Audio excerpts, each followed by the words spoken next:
Diretamente do estúdio, jornalista Mauro Nóbrega, mais um episódio do Vamos Conversar. Hoje nós temos uma convidada. Ela é psicóloga clínica, Maria Tereza Coan de Almeida Carvalho. Maria Tereza, muito obrigado pela sua participação, por ter aceitado a vinda aqui ao nosso programa. Eu que agradeço. Me sinto muito privilegiada em estar aqui, né, num espaço como esse, né, que você construiu. E eu sou muito grata por isso. Muito obrigado. Você é formada há quanto tempo? Eu sou da turma de 2010, né? Sou formada há aproximadamente 11 anos. Estou indo para 12 anos de clínica. E trabalha em Itu? Trabalho em Itu. Juntamente com tem outros colegas? Sim, tenho mais uma colega psicóloga no consultório, né, que atua também presencialmente. E os pacientes? A maioria é homem ou a maioria é mulher? Acho que está bem dividido o público. Uhum. De modo geral, acho que as mulheres procuram um pouco mais. Mas assim, hoje em dia acho que tá bem dividido o público. Essa é boa, eu quero saber. Eu não sei se a mulher tem uma certa mais facilidade em falar sobre os seus sentimentos. Mas assim, tá bem...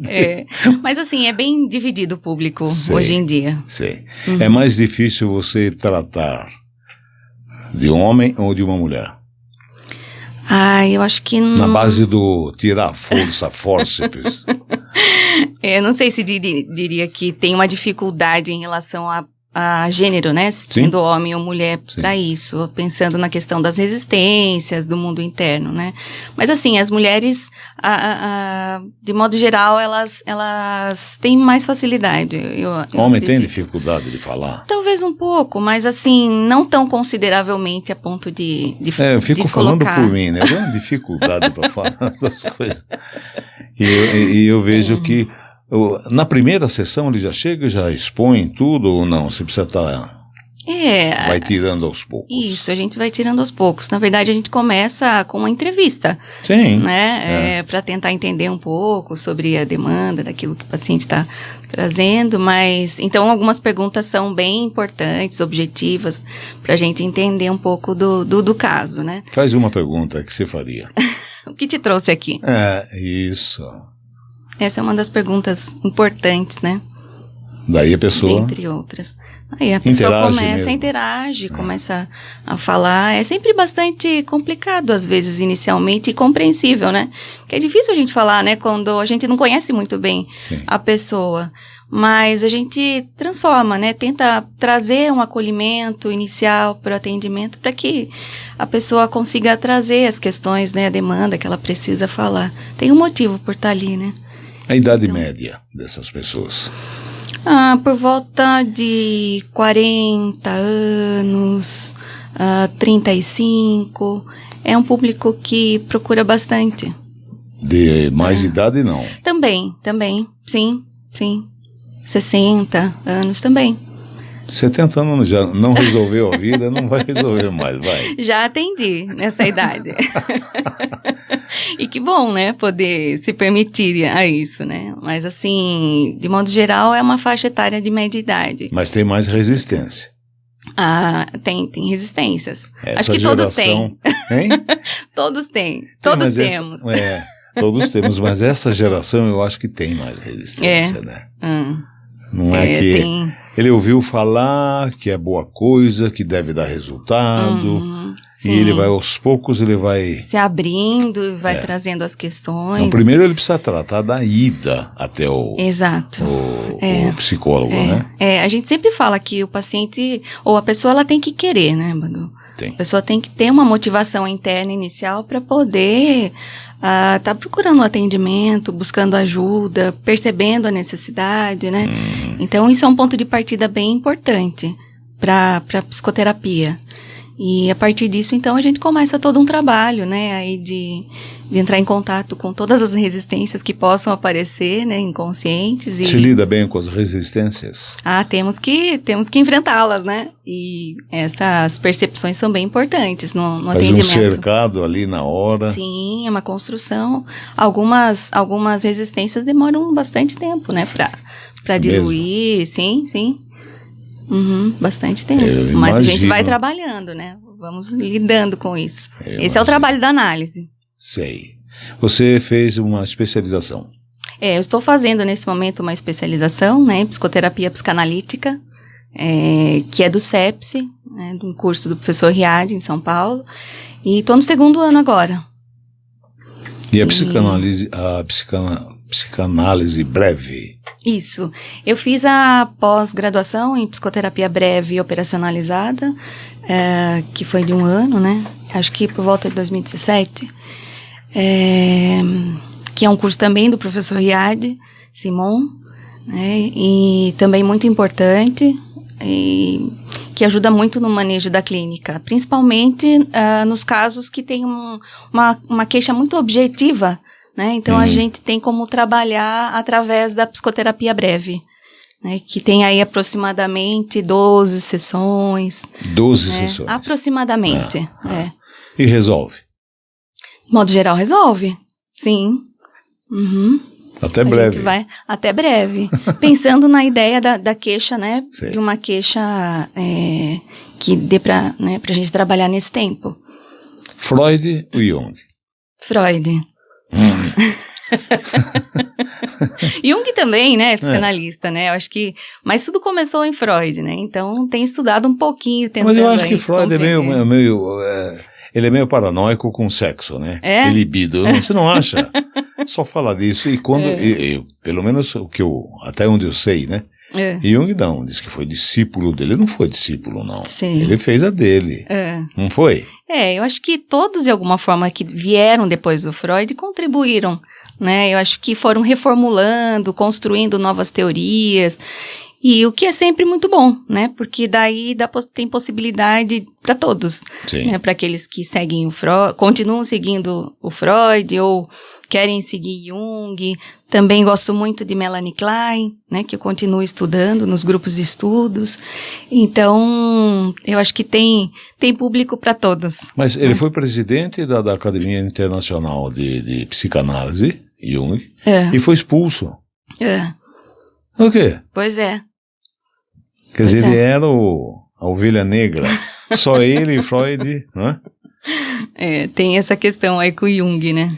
Jung também ele partiu para a paranormalidade, para a psicologia também. Sim. O que você acha disso? Sim. Olha, como eu não estudo muito Jung, eu acho que eu não saberia falar muito sobre Jung com você. Então, assim, tenho uma ideia de modo geral, assim, de Jung, né? Dos estudos que ele fez sobre os arquétipos, né? Até eu tenho uma roda de leituras atualmente, né? De mulheres, de um livro que nós estamos lendo que se chama Mulheres que Correm com Lobos, da Clarissa Píncula Estes. E a doutora Clarissa, ela é junguiana. Então, eu estou, através desse livro, com a leitura nessa roda, tentando aprender um pouquinho, entender um pouco sobre o Jung também. Porque é bem vasto, né? A teoria, as construções que ele fez. Até onde eu sei, até onde eu li, Jung partiu realmente que a discussão entre ele e Freud era exatamente essa, né? Ele partiu para paranormalidade e para a psicologia e Freud não aceitava. Sim. Né? Sim. Então, eu acho que ele andou muito mais que Freud. Eu, que não tenho nada com isso, né? Poderia ser um paciente.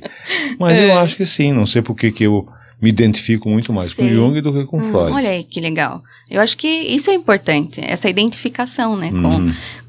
Porque assim, a teoria ela serve de base, né? Mas é importante a gente ter as percepções daquilo que faz sentido pra gente, né? E Jung trouxe também bastante a ideia do arquétipo e do inconsciente coletivo. Sim. Né? O que também não sei explorar muito esse assunto, porque não é muito aquilo que é a minha área, mas que, de modo geral, é bem importante, né? Eu acho que essa percepção do inconsciente coletivo.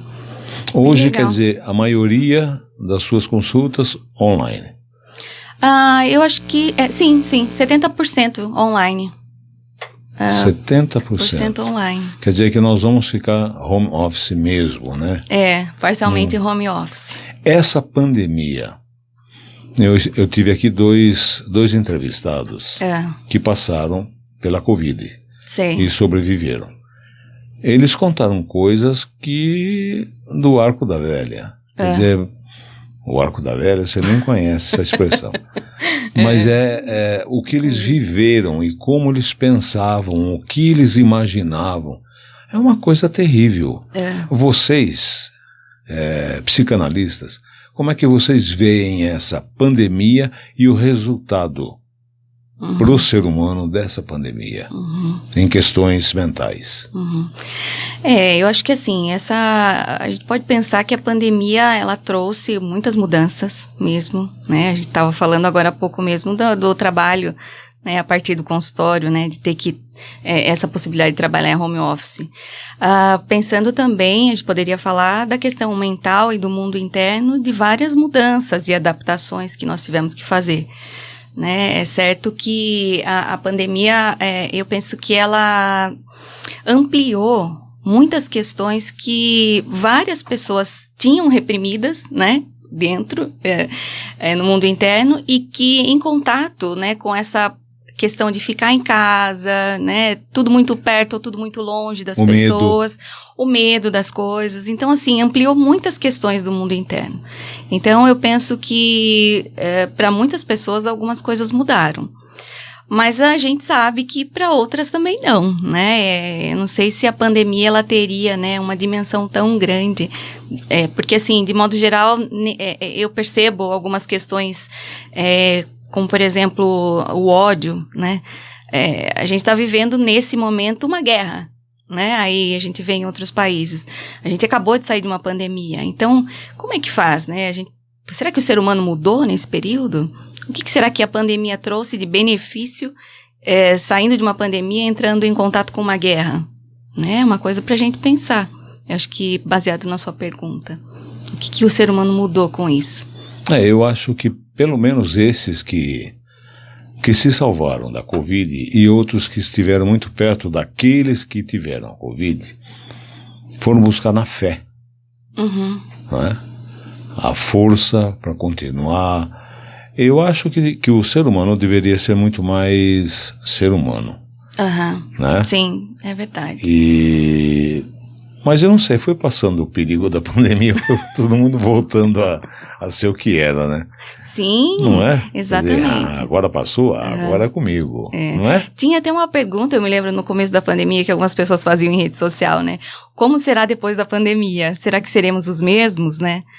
Então, assim, tem um psicanalista chamado Bion, né? Como? Bion.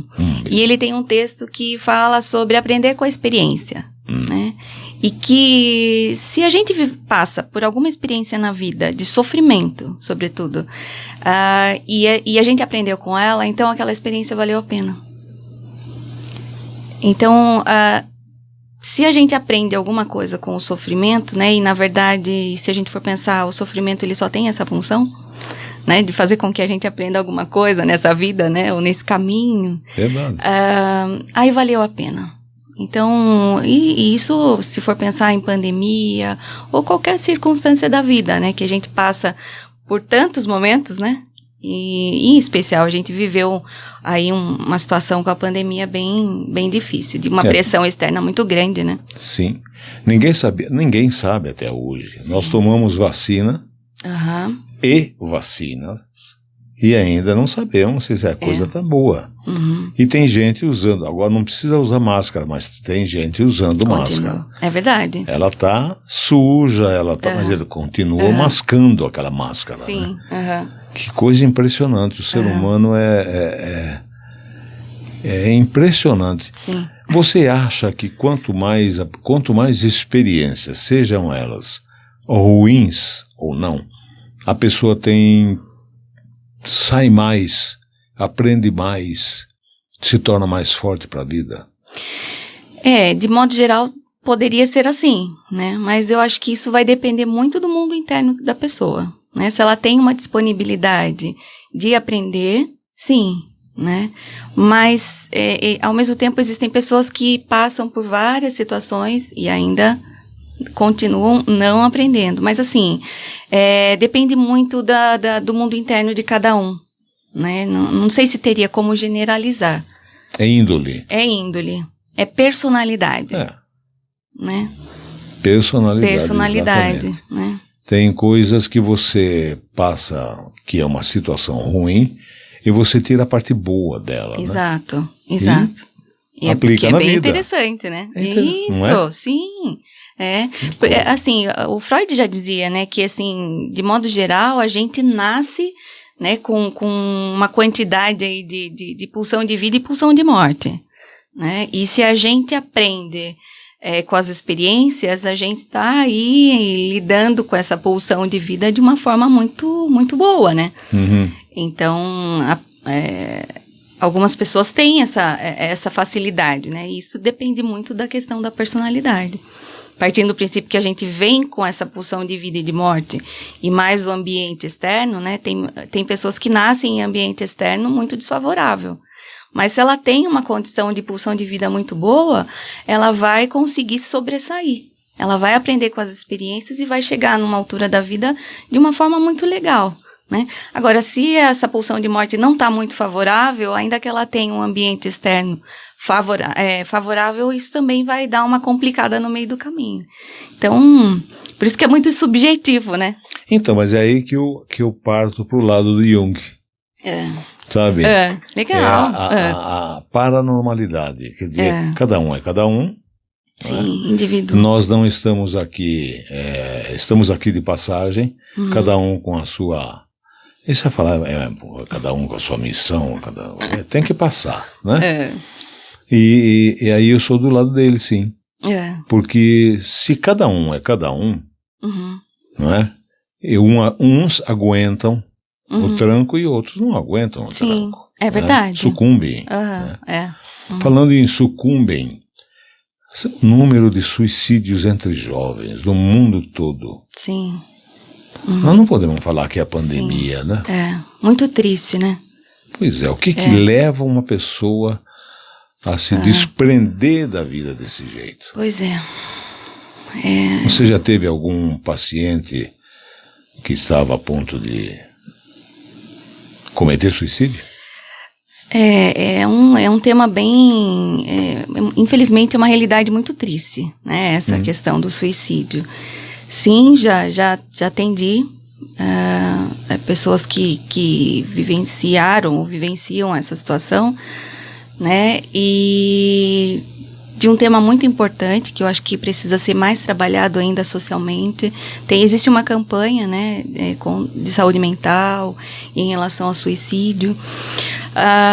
Mas assim, a gente estava falando agora há pouco sobre essa questão da estrutura interna, né, de como cada um vai se construindo no seu desenvolvimento e vai enfrentando as questões. E muito legal, né, quando você falou da questão da pandemia, porque eu acho que vai além mesmo da questão da pandemia. Acho que tem muito, muito a ver com esse fator do mundo interno, né, de como ela construiu as suas percepções, a sua realidade, sua estrutura, para que ela possa receber uma situação. E como ela vai se adaptar a isso. Então, algumas pessoas, elas podem ter uma experiência e se adaptar muito bem a essa experiência, ou uma crise, ou um conflito. E outras pessoas podem ter a mesma experiência e não, e aí, né, entrar em crise. Então, podendo levar à questão do suicídio. E assim, eu gosto sempre de pensar, ou na verdade, o que a gente pensa em psicanálise é na questão da ambivalência, né? Porque nós somos seres ambivalentes. Sim. Né? Então, são forças aí contrárias que horas a gente quer, horas a gente não quer, né? E eu fico pensando nessa questão do suicídio, que, de modo geral, assim, as pessoas, elas não querem morrer. Né? Elas querem acabar com a angústia. Só que acabam tentando, através da morte, encontrar um alívio para essa angústia. Na sua opinião, você acha que conseguem? Uma boa pergunta. Não conseguem. Eu acho que a ciência para aí, né? Porque aí acabou tudo, né? A pessoa morreu, então acabou. Mas assim, existem outras formas de lidar com a angústia, né? Sim. Então, falar sobre ela, né? Buscar ajuda, tem várias formas de lidar aí com a angústia. A gente sabe, né, do desespero que muitas pessoas entram. É muito difícil, acho que não dá para julgar, né? Porque é tudo muito subjetivo, cada um lida com as questões de uma forma. Então é complicado, né, o julgamento. Mas assim, existe muito sofrimento nisso tudo. e o quanto, às vezes, as pessoas acabam deixando para procurar ajuda, né? Ou nem procuram. E de algo que, de repente, poderia ser trabalhado, né? Então, é um tema que é muito importante, que precisa ser muito trabalhado socialmente. Precisa valorizar. Porque, às vezes as pessoas têm dentro de casa uma pessoa, né? Que está passando por uma situação que não está legal, e que, às vezes, não é valorizado, né? Aquilo que a pessoa está falando. Tá com depressão, é frescura, né? Tá ansioso, é frescura, né? Né? Isso que você tá sentindo vai passar, né? Faz alguma coisa aí que passa, né? Então, de modo geral, às vezes algumas pessoas lidam com as questões do mundo interno de uma forma muito banal, né? A gente tem uma tendência a lidar com as questões do nosso corpo físico, né, dando mais atenção às vezes, né, vai ao médico, o que é muito bom, né, eu acho que a gente precisa de um cuidado, né, com a nossa saúde física, eu acho que isso também é bem importante, legal, fazer todos os exames, tá sempre em dia, né, com a nossa saúde física, mas também a importância de prestar atenção no mundo interno, né, porque a gente sempre mental. tem um sintoma, Porque se a pessoa está com depressão, está com ansiedade, aquele problema na outra pessoa, para mim é muito pouco, mas se for comigo é muito. Isso, exatamente. Não é? Então, tem aqueles que intensificam o próprio problema. Sim. Não é? Tem. E no outro não. No outro é verdade. Não é verdade? A dimensão no outro parece que, né, tem um outro formato. Medo, Maria Tereza. Fale sobre o medo. O medo? Eu penso que o medo faz parte do ser humano, né? Existem alguns medos... Mesmo exagerado? Não, aquele eu acho medão. Que... Tem alguns que são exagerados, né? Mas assim, de modo geral, o medo também nos protege, né? Ele, como parte da gente, né? Nos livra de muitas situações e questões.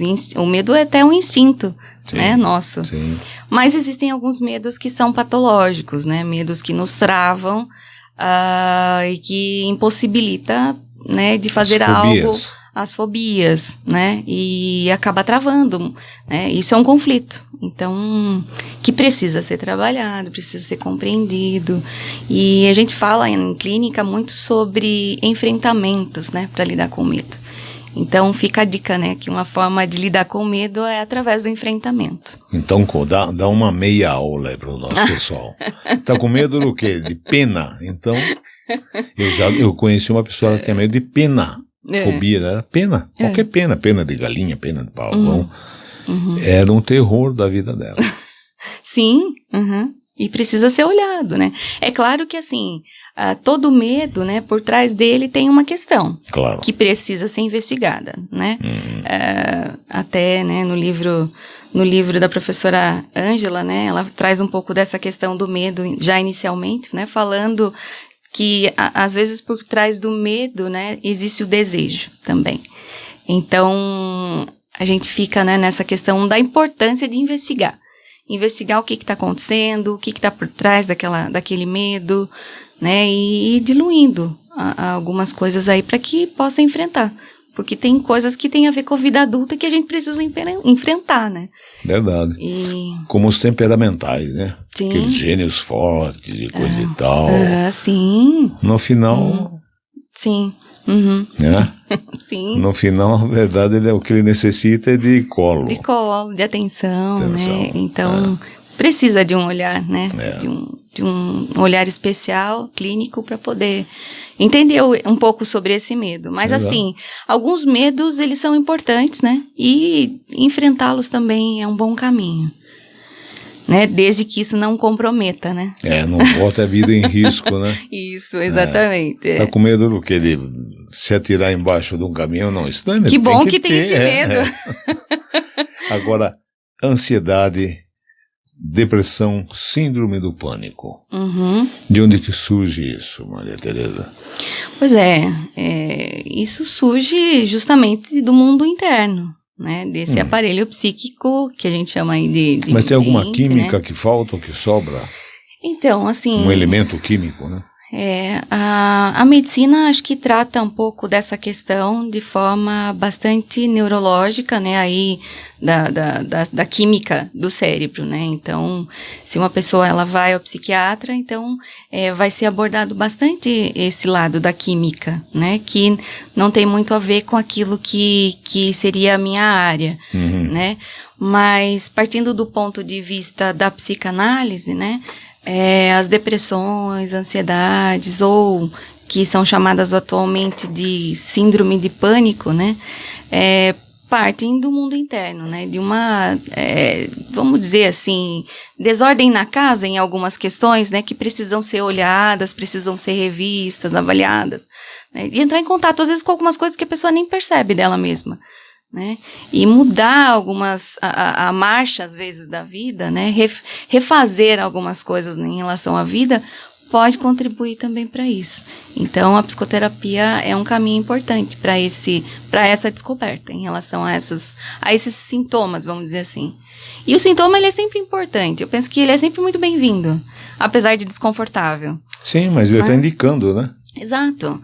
É muito desconfortável, né? A pessoa, quando ela chega pro consultório, né, muito assustada, às vezes com crise de ansiedade, a crise de ansiedade, né, aí que é dita, às vezes a pessoa já passou pelo cardiologista, já passou pelo hospital, já fez toda uma bateria de exames e chega muito apreensiva, né? Porque o maior medo é de morrer, né? Então, quando ela começa a perceber e entrar em contato que aqueles medos, que aquilo que ela está sentindo pode ser falado, né, pode ser trazido para fora de alguma forma, e isso pode ser pensado juntos ali na relação terapêutica, costuma aliviar. Então, é por isso que eu digo que é um bom caminho, né, o autoconhecimento, a psicoterapia, para lidar com esses sintomas. Toques. Tem cada toque que é barbaridade, né? Tem até um filme, né, que chama Toque. Como é que lida com a pessoa com toques? Porque não é um só, né? É cor, é direção, são uns negócios meio loucos, né? Não nós que somos detalhistas, nós não temos toque.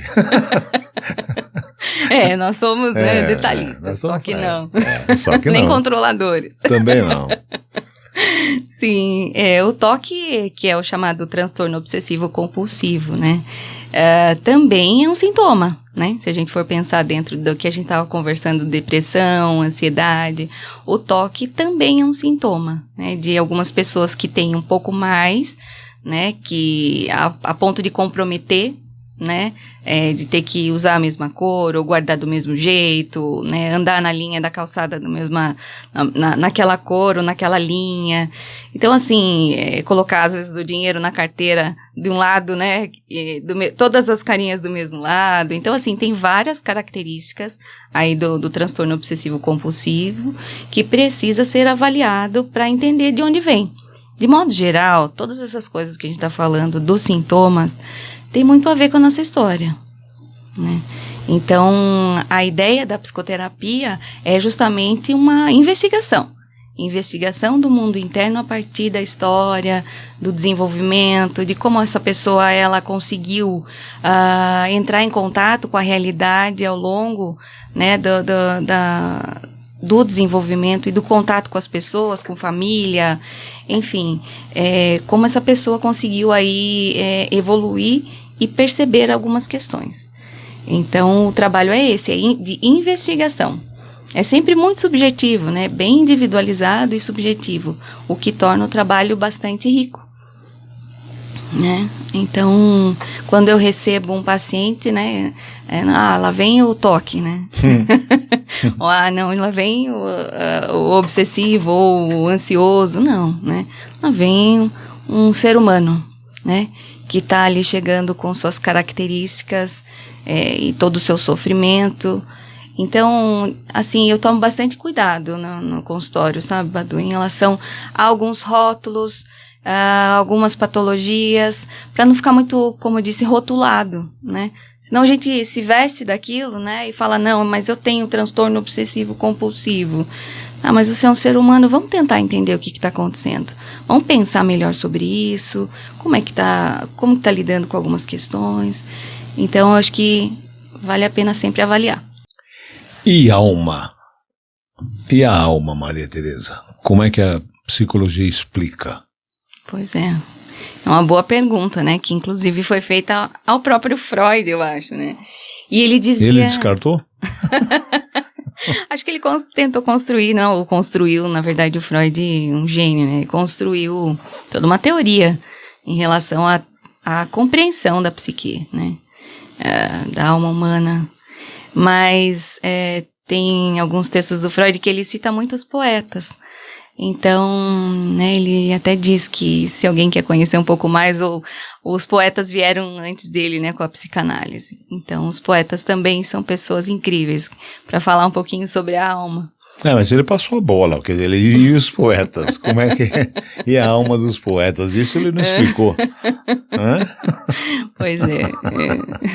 Você está com um livro aí do O Amor e Suas Complicações. Isso. Você acha que tem muita complicação?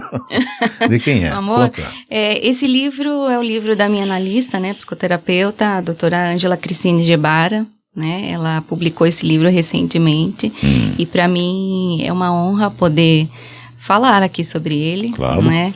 Mostrar a capa dele. Ela é psicoterapeuta e psicanalista e atende, né, em Sorocaba. E ela lançou esse livro, ela atende casais também, então a partir da experiência dela aí de 30 anos de clínica, ela tem outros livros, mas recentemente publicou esse livro. Então... Ângela Cristine Gebara. Uhum. E é um livro muito, muito especial, muito rico, né, que fala sobre as relações humanas, sobre o amor, né, ela começa falando sobre o amor e também depois sobre as relações humanas, né, o grande desafio, né, que são as relações, mas principalmente a importância da gente procurar um autoconhecimento, porque a partir de então é possível a gente se relacionar, né, principalmente dentro da ideia do amor maduro, né, da possibilidade de oferecer ao outro saúde mental também, por que não? Né? E aqueles que não conseguem se relacionar? Pois é. Tentam, mas não conseguem. Tentam, mas não conseguem. É uma boa pergunta. De modo geral, precisa, né, se pudesse ter aí uma oportunidade, né, de entender um pouco mais sobre si mesmo, acho que esse é sempre um caminho. Eu acho que o caminho do autoconhecimento, ele favorece todas as nossas áreas de vida, né? Tanto relacional, quanto profissional, né? Afetivas, social. Então, assim, de modo geral, quando a gente tem uma estrutura boa, né? E tem uma possibilidade de autoconhecimento, a gente tem aí uma boa chance de se relacionar de uma forma mais saudável com as pessoas, né? Para o ser humano, quais são as melhores condições mentais para você viver, ter uma vida normal, satisfatória, sem muito atropelo? Vai depender de cada um ainda, ou a psicologia ainda tem alguma coisa para ensinar? Para dizer o que é? Sim, bom, eu posso falar partindo do ponto de vista do mundo interno, né? Sim. Que a gente sempre fala de saúde mental baseado na integração, né? A integração do amor e do ódio. Quando a gente estava falando da questão da ambivalência, que todos nós temos, sim, né? A gente fala de amor e ódio. E quando a gente se integra, né, isso tem a ver com saúde mental. Então, essas percepções, né, em relação a esse mundo interno mais integrado, favorece, né, e traz aí bons resultados para os relacionamentos também e para a pessoa lidar com ela mesma, né? Então, a partir disso, pensar no mundo externo, então, fica um pouco mais possível. É claro que cada um tem os seus desafios, né? E não tem como medir uma régua para todo mundo do que é bom e do que não é bom, né? Para algumas pessoas ter uma grande casa é bom, para outras não, né? Querem ter uma casa menor. Para algumas pessoas ter um bom carro é maravilhoso, para outras pessoas isso pode ser um problema, né? Então, assim, pensando um pouco das considerações do mundo externo, material, isso pode ser profissão, pode ser qualquer área aí, né? Então, o mundo interno parece que norteia bastante, né, a gente? E o mundo interno também traz para o físico, né?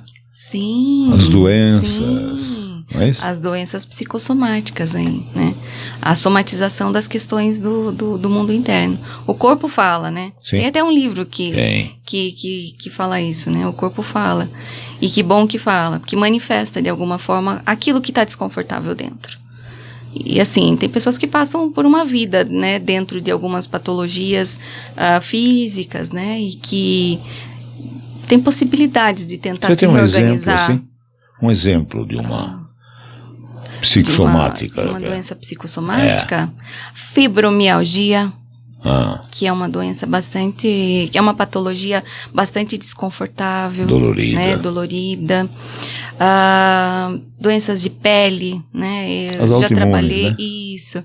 Já trabalhei com várias pessoas que chegaram para o consultório com bastante problemas, né? Em relação à pele, de manifestações, né? De alergias. E que na medida que o processo começou, e começaram a perceber que isso começou a mudar. Então, do quanto vale a pena, né? Colocar para fora de uma outra forma as coisas que estão dentro. Né? E às vezes a pessoa, como não tem essa possibilidade, coloca para fora através da pele. Né? A ideia do corpo. Tem várias patologias, né, que a gente poderia elencar aí, que são, né, ou que está dentro. Mas tem algumas condição. Que são mais recorrentes. Sim, né? Sim. Dores do estômago, né? A questão do intestino, né? Pessoas que têm ansiedade. Raiva, ódio. Para onde canaliza isso tudo, né? Diz que o estômago é o segundo cérebro, né? Algumas ciências falam um pouco disso. Também no intestino, né? Tem. Também falam do intestino. Estômago e intestino são o segundo cérebro. Dizem um pouco, algumas pessoas. Porque se for ver, é mesmo. Quando você tem medo de alguma coisa, a primeira coisa que esfria o estômago. Né? O gelo na barriga, né? Dá um gelo na barriga. A barriga é a barriga, né? Daqui pra baixo é barriga, tudo é barriga. Frio na barriga, é isso mesmo. Frio na barriga. O nosso corpo, corpo e mente ficam ligados, né? Não tem como nós somos, né, Então, na medida que a gente vai percebendo as emoções, como a gente vai lidando com elas, o nosso corpo também reage. Então, por isso que é importante a gente ter essa conexão, né? Quanto mais a gente se conecta com a gente, com esse mundo interno, com esse conhecimento, né? Mais a gente vai aí buscando alternativas para lidar com os sintomas, né? Com as emoções. Muito importante. Você conhece a psicoterapia espírita? Não conheço. Não? Conhece alguma colega que também especializada nisso? Não saberia dizer. Talvez parta um pouco pro Jung, né? É aí que eu... Legal. Você conhece? Eu conheço algumas, sim. Conheço algumas e conheço o resultado do trabalho disso. Que legal. Muito bom. Que bacana. É aquela parte que a ciência não consegue explicar. Sei. Alma, né? E corpo.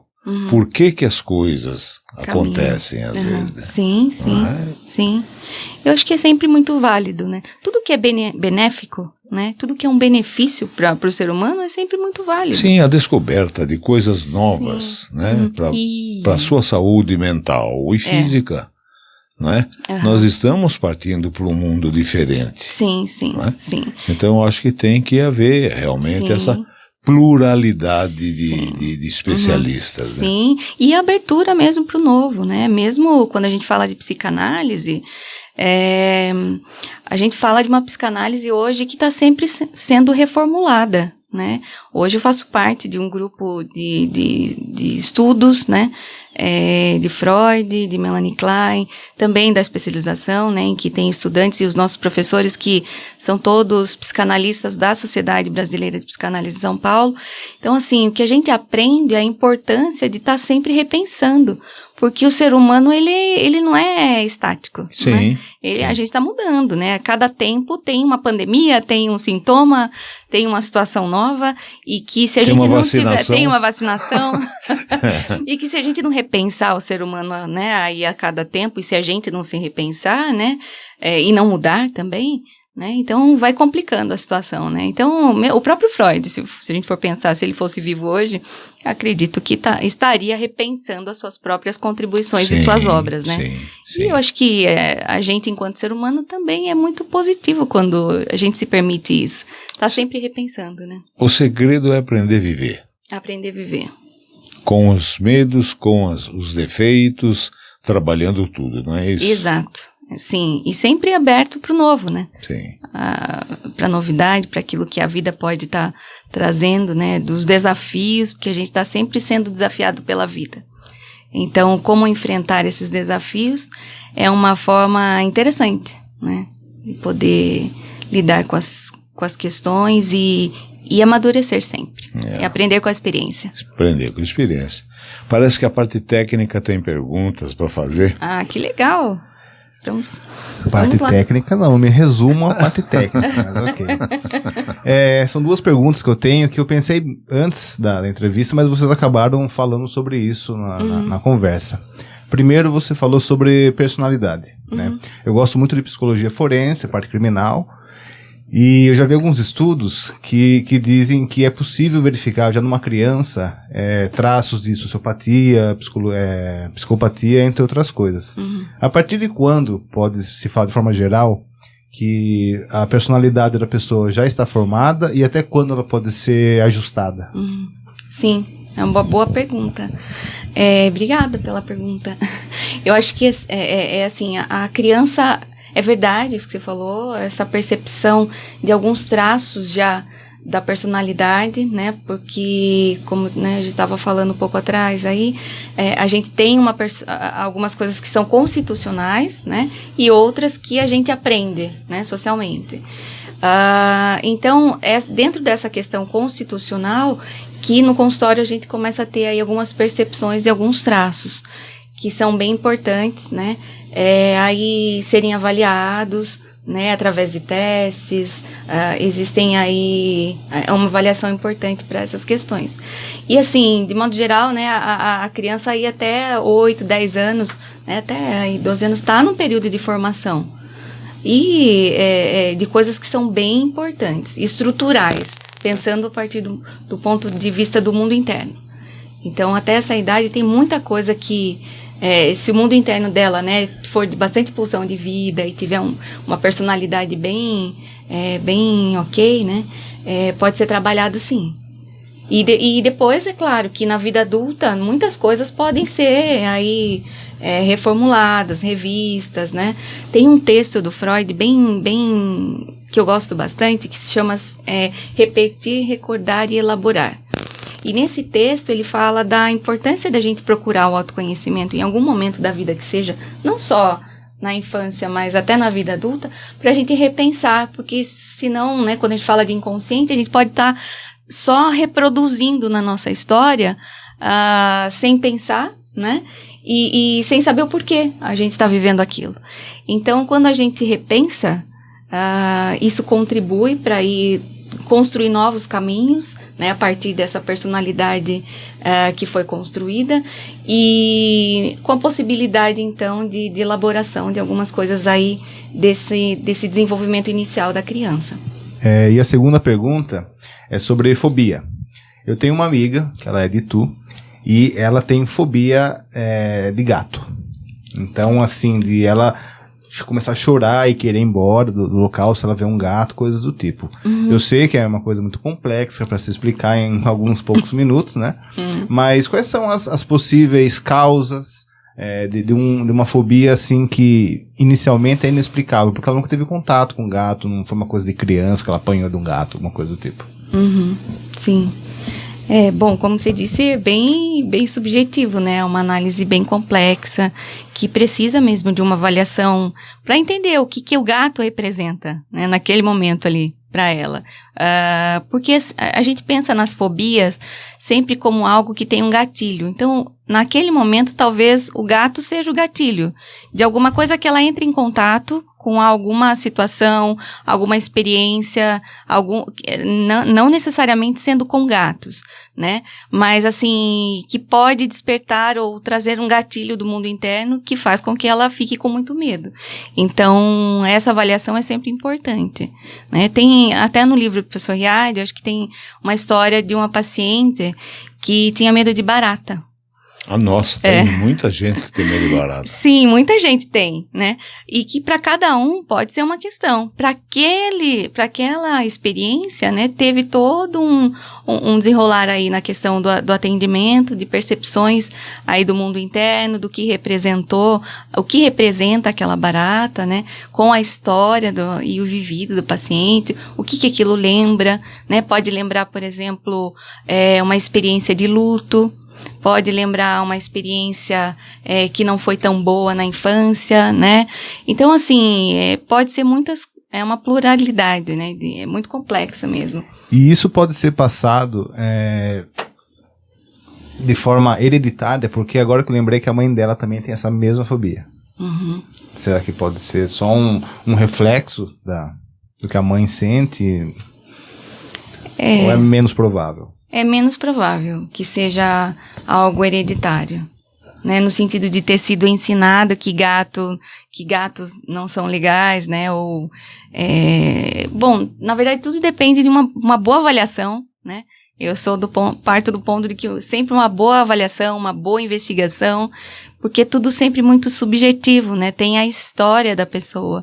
Pode ser que dentro desse caso a questão da mãe não ter influenciado, mas ter alguma ligação, né? Dentro dessas questões aí que está trazendo essas considerações. Então, é sempre muito válido a avaliação. Barata e lagartixa ganham disparada, né? Sim. E a lagartixa, coitada, não faz nem dente nada. Ela tem. Sim, é verdade. Muito bom. Maria Tereza Coan de Almeida Carvalho. Muito obrigado, foi um papo muito gostoso. Eu que agradeço. Demais. Eu que agradeço muito. Agradeço a presença aqui, eu acho que abrilhantou o nosso Vamos Conversar. Muito obrigado, Leon. Eu que agradeço a oportunidade, Badu, e também aproveito para parabenizá-lo, né, por esse espaço tão gostoso, né, para a gente poder conversar. Foi um prazer enorme estar aqui. Muito obrigada. Obrigado.